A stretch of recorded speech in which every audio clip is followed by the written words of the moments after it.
បាទសួស្តីវិបសួរបងប្អូនអរគ្នាអញ្ចឹងឥឡូវនេះ admin បានដំណើរការបូត Telegram ដែលបងប្អូនអាចទិញបានភ្លាមៗអញ្ចឹងបងប្អូនហ្នឹងហើយអញ្ចឹងបងប្អូន start បូតហ្នឹងមកបងប្អូនអាចរើស product បានណា product category មួយហ្នឹងណាបាទហើយពាក់ព័ន្ធ product នេះគឺ admin នឹងដាក់បន្ថែមនៅ product ជាច្រើនទៀតអញ្ចឹងបងប្អូនអាចចូល check ទៅណា update ជារៀងរាល់ថ្ងៃណាបាទហើយចំពោះដូចជា Gemini នេះបាទ admin កំពុងតែមាន promotion តម្លៃល្អៗជូនណាចឹងបងប្អូនអាចទិញតេស្តសិនទៅតេស្តមួយមើលសិនទៅថាវាល្អរបៀបម៉េចចឹងណាបងប្អូនបាទបងប្អូនអាចចុចមើលទៅហើយចុចបាយទៅពេលបងប្អូនទិញគឺរើសចំនួនមកបាទរើសចំនួនហើយបងប្អូនចុចនេះ QR ណា scan QR មកបាទចុច scan QR មកវានឹង load QR មកបងប្អូន scan and pay ហើយគឺនឹងទទួលបានអញ្ចឹងណាទទួលបាន link សម្រាប់ activate license ណាបាទអញ្ចឹង link គឺប្រភេទជាបងប្អូននឹងទទួលបាន link មួយបងប្អូនយកទៅបងប្អូនចុច activate ទៅបានហើយណាបាទហើយបងប្អូន activate ហើយ link ហ្នឹងគឺ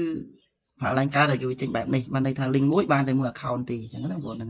ហើយឥឡូវនេះ admin បានចូល stock ប្រហែលជាជិត10 account ទៀតបាទអញ្ចឹងវាមួយថ្ងៃ4-10ទេបងប្អូនណាហ្នឹងហើយមួយថ្ងៃ4-10បងប្អូនអាចទិញតេស្តសិនទៅបាទអាចទិញតេស្តហើយចំពោះ link ហ្នឹងបងប្អូនអាចទុកបាន24ម៉ោងដោយសារ admin ធានា24ម៉ោងជូនណាអញ្ចឹងពេលទិញទៅធ្វើម៉េចក្នុង24ម៉ោងហ្នឹងបងប្អូនមកចុច activate វាមកឬក៏ activate ភ្លាមៗមកក៏បានដែរណាបាទកុំទុក link យូរខ្លាចខូចអីចឹងទៅណាអូខេហើយបងប្អូនចូលមកអានអីតាមហ្នឹងទៅដើម្បីយើងដឹងបន្ថែមអញ្ចឹងទៅណាបាទ policy អីមិនអញ្ចឹងទៅបងប្អូនមើលថែមទៅណាបាទអញ្ចឹងពេល activate ហើយគឺអូខេបងប្អូនអាចប្រើបានហើយបាទហើយពាក្យប៉ុនប្រើបងប្អូនរៀនប្រើខ្លួនឯងទៅហើយមើល YouTube មើលអីផ្សេងទៅវាមានអត្ថប្រយោជន៍អីខ្លះអញ្ចឹងណាបាទអត្ថប្រយោជន៍អីខ្លះបងប្អូនតេស្តវាមួយសិនទៅដើម្បីដឹងថាវាល្អវាមិនអញ្ចឹងណាបាទចាំបងប្អូនច្បាស់ថាអូខេអាហ្នឹងបងប្អូនអាចជាបន្ថែមទៅណាបាទហើយ stock មានរាល់ថ្ងៃប៉ុន្តែវាមិនសូវច្រើនអញ្ចឹងបងប្អូនហ្នឹងហើយអូខេអញ្ចឹងតន់តម្លៃល្អ promotion បងប្អូនអាចចូល bot admin ទៅទិញភ្លាមបានភ្លាមណា